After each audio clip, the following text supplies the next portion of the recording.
Lord of the Rings Warhammer is widely regarded as one of the greatest war games of all time. But what makes the Middle-earth strategy battle game so damn good? Today we begin a journey to find out, and boy is it the perfect time to do so. Right now I'm standing in front of Mount Sunday, the filming location Peter Jackson used for Edoras, the capital of Rohan, and we are just a few weeks away from a brand new edition of Lord of the Rings Warhammer tied to the Rohan-themed anime War of the Rohirrim. I've been playing Lord of the Rings Toy Soldiers since the game began over 25 years ago. It began as my greatest passion, and it's become a large part of my career. It even inspired my family and I to move here to Aotearoa New Zealand. So what is it about this game that elevates it so much above its contemporaries? Well, as you might imagine, it is the confluence of a swirling maelstrom of factors that have come together to form this lightning in a bottle that has become the game we love. But today, we're going to look at the first and possibly the most important factor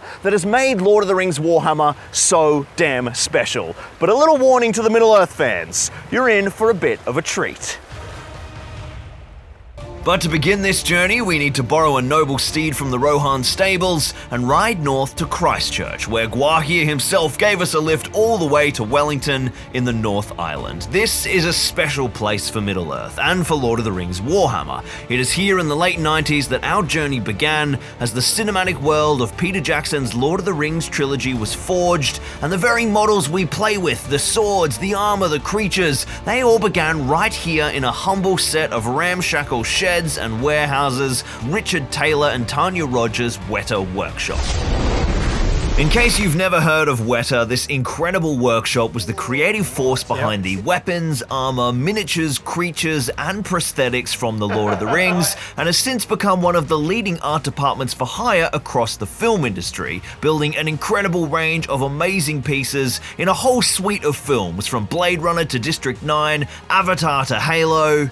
Basically, if something cool was made for screen in the last 20 years, there's a good chance that Weta were involved. But that journey all began on Lord of the Rings, and their work designing the worlds of Tolkien for Peter Jackson's trilogy directly translated from the screen to the tabletop when Games Workshop licensed the films to produce the first edition of the Lord of the Rings strategy battle game. The Lord of the Rings, battle games in Middle-earth. But just how important was Weta's work on the films to our beloved game? Why was the strength of the world building so transportive, whisking gamers from their dining tables and game shops into the world of Tolkien itself? Well, over the last few years, I've spent a fair bit of time with the folks at Weta trying to answer this very question. And there is no better man to lay out the case for Weta's vital role in shaping Lord of the Rings Warhammer than the man himself, Sir Richard Taylor. So we're here at the Weta Workshop weapons wall, deep inside the hallowed halls of the workshop. We're here with Richard Taylor. Richard. Hello everyone, hi Lachlan, nice to have you back. Yeah, it's been an absolute joy. We've been smashing out some fantastic stuff this trip. All the weapons that you see on the walls around me and Lachlan right now are actually copies that we've made to display on the walls. In fact, you can hear the coffee machine grinding away behind us.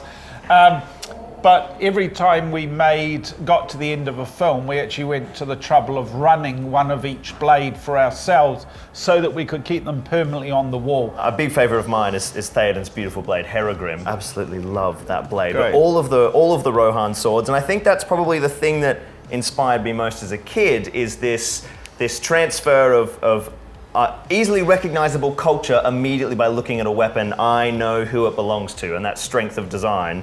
And I think it's just something that's so powerful about this collection of weapons. The heraldry of a particular culture has to be strong enough that it defines the lineage, the bloodline of that people, and the lineage of aesthetic design. And we've seen it right through history, through every culture, very, very clearly in weaponry. And all the motifs that are so strong in the heraldry continues through into the various furniture on the swords. It's not only clear which culture is which, but within those cultures we could compare a blade like Boromir's or Denethor's to a much more simple blade, like just a simple, Citadel Guard or even Beregond, or because you can tell by the difference in choices that are made in the blade within that culture. How old is that sword? How young is it, and how important is it? Yeah, exactly. No, you've just used the right word. You're trying to show the lineage of bloodline as well. if something is from a royal bloodline, if it's a commoner's weapon, if it comes from a royal guard, then it is going to have a design inheritance from the bloodline, but it doesn't have to be as sophisticated in its manufacturing. We're definitely trying to find that in the design of the weapons. Overall, the design probably went on a bit of a journey initially while we were trying to find the essence of the world. A process of understanding where the world sat as a sort of historical ecology. Surrounded by this veritable armory of Middle-earth, Richard and I wandered the length of the weapon wall, examining our favorite blades as I continued on my quest to explore the motivations for creating such a strong sense of design in these glorious weapons, and what better place to start than the most recognizable sword of the trilogy. Andoril, the sword of all swords that now all swords are compared against. This obviously is definitely a two-handed sword. You'd be very hard to fight with this one-handed. Maybe Conan. Maybe Conan could. Hold your oaths fulfilled. I love this sword. It's just so stoic and bold. Very, very long, of course. Very hard to draw, right? I can because I'm tall. If you imagine my fingers are obviously the top of the scabbard, and you have to have the reach that you can actually get the tip of the sword out of the way. Some people will actually bounce it out and chuck it to get that catch it again, to make sure it clears the end of the scabbard. John Howe used to say to us how much he hated the sounds on movies of swords being drawn out of scabbard. Because of course you would never put steel around the inside of your scabbard because you don't want to blunten the blade or scratch it. But the only way you could ever make that shling sound is if you had a piece of steel on the inside of the scabbard. And he's like, oh. And sure enough, in Lord of the Rings, it's the sound design that people expect, isn't it? But there'll be people watching that can't believe that I just casually handle the blade. Not because it's you know that it's not sharp, but you just don't in the etiquette of blade handling. And you can see how beautifully Jules hands the blade in this manner. I don't stick to that. Richard knows how well Chris and Pete work to keep them clean, and we'll take all the oil off afterwards. I just can't not touch them. Right? They are so beautiful and tactile. They're not cold at all. No, they're almost room temperature. And they take on the warmth of your hands as you're caressing it as well. No, I think they're gorgeous. One of the things I love is this patination of rust that Peter intentionally puts into it. He packs them in kiwi fruit pulp because that has a very high acidity. Yeah, cool. And he will heavily acid etch if we want a lot of rust, but if we want that, you can see it just there, like almost a gentle burnish. Gentle burnish, right? That's kiwi fruit pulp. And I love that because without it, it looks like a LARPing sword or a modern day sword. So it is beautiful. I love it when just what I did then, right? When I passed it to you, right? Your arms have to adjust to it, and you even adjust through your ankles. And your stance. And, it's lovely, isn't it? It's a piece of steel, that is for sure. People will always do exactly what you're doing. When you hand it to someone, no one ever just does this. You can't help but rotate it in your hands and feel it. And a lot of it is that diamond shape, right? And the hand grip there is just, it's amazing how ergonomic that is for the fit of your hand. It exactly fits into the crease of your hand there. It's got almost like a nice taper into before it comes out. It's just, it's incredible, isn't it? It's gorgeous. I was going to talk about this. We'll hand that one back to Jules. I'll be here staring at this all day. Let's talk crossbows. If the camera were to turn around, you'd see that Jules has multiple swords. He's got 8 swords. We got that, Jules. This is one of my favourite things that we built on Lord of the Rings, and it is barely actually seen in the movie. We had this idea that it would be really amazing if the Uruk-hai were sort of introducing the Industrial Revolution level of automation. And because here's the hobbits living in this pastoral, beautiful, green, farming, rural England setting. And so we were trying to think about what could communicate that. And we came up with the idea of these crossbows. And John Howe said, wouldn't it be amazing if we had pump action crossbows? Yeah. And we didn't appreciate that there was any historical record of that. We had a number of books on crossbows as reference, and we actually found... Yeah, it's like a 15th century pump action, yes, isn't it? Exactly. Yeah. Someone had come up with it. Because as you appreciate, the options are you put your foot in whatever it's called, the stirrup maybe. Yeah. And then you drag it back, or you've got to... Or the wind, yeah. Right, at that time a longbowman has peppered you with 7 arrows. Hang on a minute, mate. Yeah. So we came up with this, and it works incredibly well, because you've got all of the leverage. So that lever there, that unclips that, and then that's the pump arm there, and then that's the trigger there. Yeah, wow. And shit, it is amazing. And not to mention the convenience on a film set too, of not having extras to do the painful draw, let alone the cultural suitability for the urukai. The last time we were here, Boromir's blade was being finished off in that Master Series. Boromir's gorgeous hand and a half. Probably my personal favourite, I think, of the Middle-earth blades. In terms of Peter's blade work for Rings, do you have a particular standout favourite? Well, Boromir's sword I share with your favourite. Maybe we should grab it. Here's something that he baked in the oven earlier. So when you hold it in your hand, you can see, everyone, that that's actually a one-handed sword, but you've still got the space to hold the sword in 2 hands. You can fight with it single-handedly, but the pommel is extended enough that if you want to draw into a 2-handed blow, I'm old, Gandalf. It should gyroscope in your wrist. And that is so perfectly balanced that you don't actually even need to motivate the rotation of that, and it sort of floats in your wrist. The forte of it is just so beautiful. You can see it there. It deadens the strike because the vibration is socked up in the forte of the blade. And I just love it. It's simple and elegant and beautiful, and I love how heavy it is. I love the simple twist that he put into the crossbar, and that little tiny touch of bronze in there. We were actually doing a big cleaning job on this particular hero prop when we were here last, and I remember sort of going through and revealing that gold and being like, I'd forgotten that little detail around the crossguard was gold. You can see how the brass is shined up real wow. well. I didn't even realize that had a little brass trim. So. Yeah. All right. So I'll hand you that.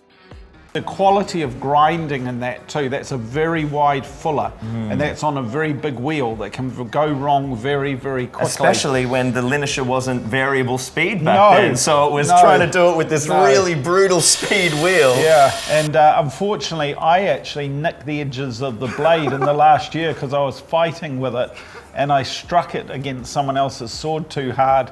What sword was it? What was the... Oh, I can't remember. I think it was one of the Roham blades. We were shooting some promo or something, probably for this sword, but I got carried away. That doesn't sound like you. No, I can't help myself. It's just so gorgeous. I love Irma's sword. It's beautiful. Yeah. And I love the asymmetry and the horses' heads of... I think we've got one just down here behind us here. There's Irma's there.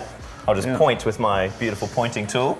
Obviously, using off the back of a horse, that is very misbalanced, and you have to have an incredible amount of strength in your wrist to be able to flail that around. Yeah, you're right about that balance. It is a wildly different prospect. Yeah. And then, as always seems to happen when Richo and I talk about design, as two people very driven by the physical act of making, our conversation always tends to the practical, the mechanics and techniques of bringing the stunning design work done by Weta from the sketchpad to the finished article ready for screen. This is done by putting sugar in the mold. You get spray glue, and you spray glue into the mold. You can actually still see the remnants of the yellow spray glue, and then you put sugar on top of it. You can use salt, but salt then will start to destroy the weapons around. Yep. But so we put sugar in, and you clump the sugar by putting moisture in it. Yep, to make it sort of ball up. And so every weapon has a different patination of rust because you're just doing it straight into the silicon mold. Yeah, right? so each cast is going to be unique in that rust pattern. Absolutely. And then when you've got the weapon out, you just dunk it into boiling hot water and it will dissolve all the sugar. Yeah, wow. And that's how we came up with the idea of rusting those. It would still fire as good as the day we made it. And you can see all the wood. We've put the wood through wire brushes to eat the wood away. To take it away. Sometimes we'll burn it. That may have actually been burnt. And then you wire brush it. This is just EVA foam that's been hard coated. Yeah, right. Very crude hard coating at the time because we didn't actually own a machine and we had to go up country and use a guy's machine that used to spray the inside of water tanks. Oh, right. And that, like 90% Kiwi film industry. yeah, eh? well, I'd drive up there every few weeks with another massive bundle of weapons that went pss, pss, pss, pss.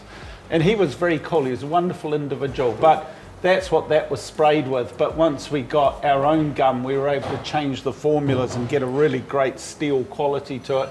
There's another one that's been heavily eaten. Sugar weathered. Because, yeah, to do that post the casting would take Yeah, I mean, it's a lot of Dremel time, isn't 3 it? or 4 by hand, hours, or, maybe. Yeah. Maybe longer. But the Berserker swords, these were great. Look at that, it's just That a massive concept of up on the walls and Yeah. a big guillotine blade for guillotining elves. Yeah, that's me. I've been All called, right, so I have to say goodbye. Thank you so much for your time as today, always, Richo. thank you for coming along and thanks for joining us and come back again. We will. Let's look forward to seeing that Minas Tirith of yours. Yes, We'll let's have indeed. some fun on that. Yeah, we sure So- will. Thank you so much for your time today. Okay, see you Enjoy. everyone. Bye-bye. And with Richard heading off to a production meeting for another exciting project that Weta are working on, we headed off deeper into the workshop to see what else we could uncover about the incredible design and craftsmanship Weta have brought to the Lord of the Rings, and our next stop had almost as many swords as the weapons wall. The Weta Workshop Armory. But today, we're not just going to look at some swords, we're going to make one.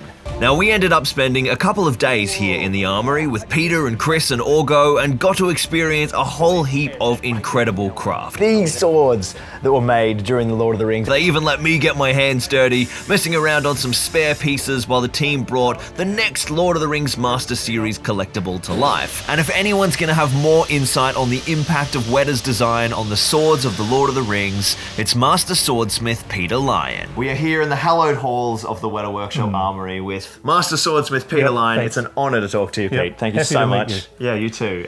Pete's been kind of an idol of mine ever since I was a kid. I've watched the docos of, oh my, he gets to make swords. It's wild to be here. How old were you when Rings came out? So I was like 6, 7, 8, really. Wow. So like, you know, and I just like fed my eyeballs with those like behind the scenes documentaries. They were the beginning of this whole journey. And so standing here is surreal, dude. Okay, that's great. Now, Peter Lyon is just an incredible craftsman who learnt his trade essentially during the making of Lord of the Rings, honing and developing his core skills to create probably the most well-known and beloved weapons in cinema history. Since I've started here, I've been working on things that are sort of the swords I've dreamed about working on, and I've also had nightmares about some of them. And all of that happened right here in the very armory we'll be working in today. Now, there's a full in-depth video on the sword forging experience I'll link down below, and please check it out. It's probably the greatest video I've ever made on this channel, and it performed really badly, so nobody's seen it. But today, we're more interested in the design phase of the sword manufacturing, and Pete was more than happy to unpack his thoughts on the design of one of his greatest creations for the Lord of the Rings. A relic of ages Oh, it is. past. It is. So this is what I was given originally as the design to build. Well, it's like literally taped together. There's There's a burn mark. It's a little burn mark from when I was putting something hot against the paper. And I interpreted it into a design that could be easily made. Quite a long, slim, pointy blade. In Lord of the Rings, this has been taken out of the barrow where it's been 60 years of rusting away. So I did all this aging using a stippled resist and then eating it away with acid, so to the point where it got hot and the resist started lifting off, and then it got this really heavy multi-layered aged look. Was that mildly heartbreaking or was that empowering? It was. It actually took me a long time to get my head around this idea. I've got to make it nice and then I've got to screw it up. or make it look nasty. But then once I actually realized what we're doing, it's like, okay, now I see, now I understand, and yeah, this is right. Yeah, wow. See a little bit on the tip, there are all these little scrapes. Yep. Those are actually little lines I put in the resist to make it look like it was getting fibrous and ready to break off and leave little nasty bits. That's awesome. And of course, the whole thing was, you just look at this and you think, it's going to stab something. Yeah. The motive is clear through the form. Yeah. Armed with the insight of the master himself, I feel like we're building a really strong understanding of the impact of Weta's design on Lord of the Rings Warhammer. But there was one special part of the Lord of the Rings weapon crafting I always wanted to learn more about, which didn't make it into the main sword video. At this point, we are kind of a little off track now, exploring how Weta's design influenced Lord of the Rings Warhammer, but we are circling back to that. But if you've just enjoyed 20 minutes of Richo and I waxing lyrical about our favourite swords, you're going to enjoy this next bit, so just bear with me. Weta Workshop have been busy this month, not only preparing these files for me, they've also partnered up with an amazing Kiwi company called Metalbird, who are big fans of Zorpazorp, and they've sent me these gorgeous Middle-earth metal art pieces. We've got the Witch King on Fellbeast, the Balrog, the Green Dragon, and Gandalf on Gwaihir. Gandalf on Gwaihir is such an epic piece, and I found the perfect little home for him watching over my strawberries. Honestly, picking the right spot in the garden is so much fun. Rissa and I spent an evening hunting for that perfect silhouette. The metal birds are super easy to install, and they're just so classy. An awesome little Christmas gift idea too. I want to save a couple for inside the workshop to add to my studio backdrop. Maybe the Fellbeast and the Balrog, and then the Green Dragon could go above my office door. I'll have a play and I'll report back next week. I met the team from Metalbird earlier this year, and they're lovely folks, and they just wanted to support Zorpazorp artist to artist. So if you guys buy any of these Metalbirds through my link in the description, they'll send me a little kickback and you can support Zorpazorp, support conservation of native bird life all around the world, and score a Middle-earth Metalbird for your garden. So one of my possibly favorite processes to learn about when I was a kid was everyone talking about acid etching, whether it was bits of armor plating for various races of Middle-earth or some gorgeous weaponry. And Pete is going to take us through the acid etching process on a pretty gorgeous blade, Pete. This is all crust. This section here has etching on it. Acid etching is pretty simple. It's like corrosion, but really fast. Everything has been masked out that isn't going to be etched. This is actually a laser cutout and so transfer. that's how it's so accurate, I guess. Yep. Wow. So I keep a logbook of every etch that I do, so that like I can remember, okay, this was midsummer because it's an exothermic reaction. Right, so it's temperature dependent, so humidity. on a hot day it goes faster, acid strength, all these other things. Okay. And so is this lamp just for light, or is this putting some heat into the acid too? It's actually heat. Okay. Yeah. You see how it goes black?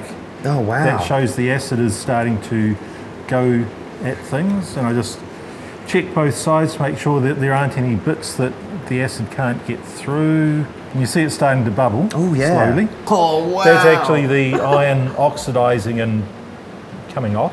If I leave it to just bubble like this, the bubbles actually form breaks in the acid etching. So I get in there with a brush and I just keep breaking it up. Make sure that the bubbles don't, because otherwise there'll be bits that just stop etching because they're air bubbles rather than acid in contact. Pete then worked away on Orcrist for about 20 minutes, slowly rotating the blade and brushing away the bubbles as the acid ate away at the exposed steel. This is quite an art form because we want to achieve the right depth for the etch and not have any acid leak through the masks or fail to etch any of the exposed areas. Washing off the acid and getting rid of the crud bit. So that's just getting out the last of the black, which was steel once, is now iron oxide. Even though I've washed it off, there are still traces on the blade. If I didn't neutralise what's left, it'll just start rusting at about 20 times the normal rate. Just to make sure that, like, as I lift it, there are no little traces of acid that get under things and cause problems later. Sodium hydroxide. Cool, so just breaking the join between our vinyl. And then we can peel off each face. Oh, wow. Yeah, so just peel it off slowly. Hopefully it all comes off in one strip. And when you get to the join, of course, it will... It's trying to tear. Yeah. I haven't got the master's touch. I think I've torn it. Oh, come on. There we go. Got her. Out she comes. Look at that. Yep, and tweezers for the last little bits. Beautiful. Come here, you little bugger. So when it's cleaned back, it looks like that. And what I do is I get a ball burr in my Dremel, and I go over all those surfaces and just tidy up any little slight roughnesses on the edge and things like that. Gorgeous. Well, there we go. Yep. Acid etching Lord of the Rings swords. Well, Hobbit, thank you so much for your time in the workshop today, Peter. Awesome to learn some. It's been good to have you here. Yeah, we've had 2 crazy days. Mm-hmm. Oh, well, who knows what we'll do when we come back next time. Yeah, well, hopefully there'll be another sword for you to look at. I'm sure there will. It always next? seems to be. Clearly, a lot of love has gone into the design and craft of the weapons on the Lord of the Rings. This is actually one of the things that got me so excited as a kid, and they have had a massive impact on our war game. It wouldn't feel nearly as good wounding orcs on a 4+ if Anduril wasn't such an incredibly well-designed sword. We've taken a long winding road, but I'm really starting to drive home now on one of the points that I want to make to you guys. A huge part of the reason Lord of the Rings Warhammer is so unbelievably good is the immersion it brings to the tabletop. Why is our beloved game so immersive?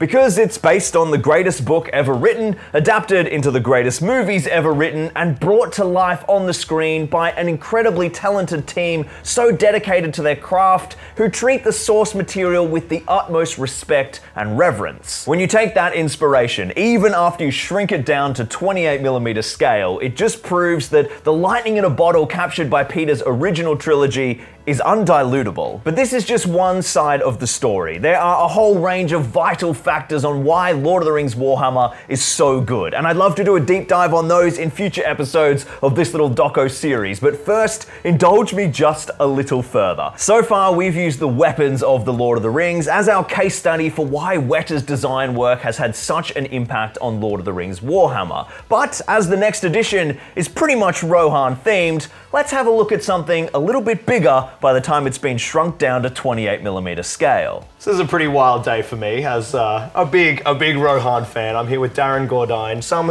have described him here at the workshop as Rohan. He is Rohan embodied. It's a pleasure to have you on the channel. Great to meet you too. Yep. Talk us through, obviously we're surrounded by some gorgeous Rohan pieces, but first, what was your kind of role all the way back on Rings here at Weta, and what did you do on the project? Basically, one of the first roles I had when I started work, and we're going back to 1998, 1999 here. I know it's like 20 years ago now. It's kind of last century even. So one of the first roles I had here was to develop the look of the Rohan army. Got a couple of examples here. We've got the Rohirrim rider here, the cavalry rider, right up to sort of King Theoden here. The actual suit Indeed. that Bernard Hill wore, Indeed. I might add, and I'm standing next to it. Yep, this is the actual brass original, so that is the real gorgeous. deal, not even a reproduction, that's the original. How long was the journey of kind of, how many suits did you make, how long did that take, and what was that kind of whole process? Initially, we had a group of designers. We had Ben Wootton, Daniel Falconer, Sasha Lees and Warren Mahi basically put out a few designs for us back when they used pen and paper for doing designs. Well, what a time to be alive. Absolutely. So, not a computer in sight. They would give us the sketches, and they even made us some little maquettes for a 3D sort of look at things. And once those basic designs were approved, I was given the go-ahead to start developing sort of variations on that armour. Foot soldiers here, we started with that. We'd do 100 Rohan, 100 Urks, 100 elves. And is that sort of across all of the different flavours of Rohan? You've got, or is like 100 riders? That was 100 riders. And then that's a lot of leather. Absolutely, it's a lot of work. But having said that, we had different degrees of sort of hero quality. Okay. So there would be 30 that were top quality, up front by the camera, all the bells and whistles, rolled edges and hand stitched. And then we'd go back to the mid-ground, and then we'd go back to the background. This is actually a backgrounder. So he's just sewn on a sewing machine, and he's got no rolled edges, but in the scheme of things, in the background, he looks just as good as the guys at the front. So we made 100 of those suits, which is the chest plates, the vambraces, the greaves, everything, the helmets, of course. And then once we had sort of got through the foot soldiers, we started working on the Royal Guards. Makes the most sense, right? Just sort of, you're going to lay that groundwork and then start to build the detail. So we're sort of working our way up. Yep. Here's a sort of example of some of the Royal Guard. We don't have we a all full know suit. I love the Royal Guard. Yeah, but that's some Edoras dirt there, probably. So yeah, this is like steel that was covered in leather. We had a blacksmith on site, Stu Johnson at the time, who did the base armour for us. And then, you know, it was my job to sort of cover that and decorate it in leather and obviously reproduce it in urethane. We did a whole bunch of them.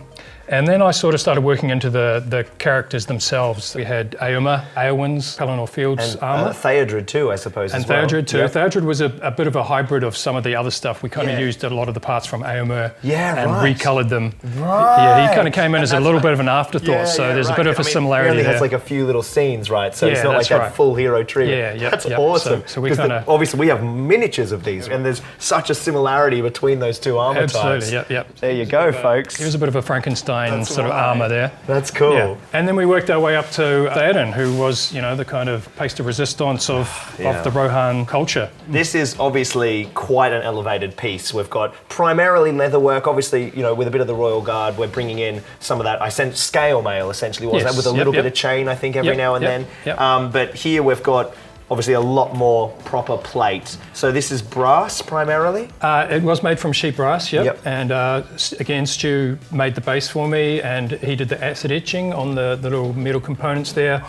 And as we were working through, we just kind of had a lot of this iconography of the horses, and they wanted to bring the sun into the king's armour. So we just started sort of cobbling together all the pieces we had and sort of making it up as we went. And I was making the patterns and sending them to Stu, and he was sending them back as brass, and I was covering them. And this is kind of where we ended up. It looks pretty good, but you know, it's just on a mannequin. Probably look a bit better if someone was wearing it. Absolutely. Think we could get this on? I think we could put you in this. No worries. It's time to get armoured up. Perfect. Oh, that feels great. Just in the back like that. Geez, that doesn't have no weight to it. I thought that was all plastic. You can be my gambling, Darren.